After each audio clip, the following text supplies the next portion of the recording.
একটা হাদিস বলি, নবী সাল্লাল্লাহু আলাইহি ওয়াসাল্লাম বলেছেন, প্রথম যে ব্যক্তিকে দিয়ে জাহান্নাম উদ্বোধন করা হবে, প্রথম সেই ব্যক্তি একজন শহীদ। কে একজন? এই কথাটা শুনলে আবু হুরায়রা রাদিয়াল্লাহু আনহু ফিট লেগে পড়ে যেতেন। এই হাদিসটা যখন তিনি বলতেন, বর্ণনা করতেন, তখন অজ্ঞান হয়ে পড়ে যেতেন।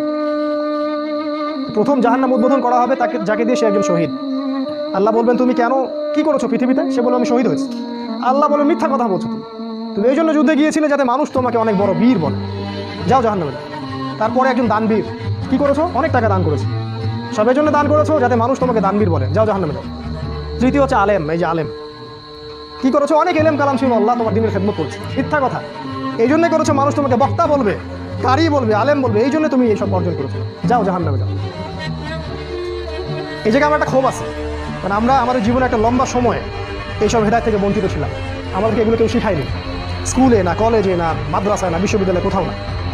কোনো জায়গায় এগুলো নিয়ে কোনো কথা হয় না, কোনো বই লেখা হয় না, কোনো থিসিস হয় না, সাবজেক্টই নাই। খালি মনে হচ্ছে ওই রফুল ইদাইন করো আর জোরে আমিন বলো আর বুকে হাত বাঁধো আর এগুলো নিয়ে মারামারি করো, কাটাকাটি করো আর মসজিদ ভাগ করো, এটা জিহাদ করতেছে আল্লাহর কথায়। এগুলো হচ্ছে জিহাদ। হক কায়েম করতে হবে না, হক। আল্লাহ বুঝদান করুক, আল্লাহ। এই হচ্ছে অবস্থা।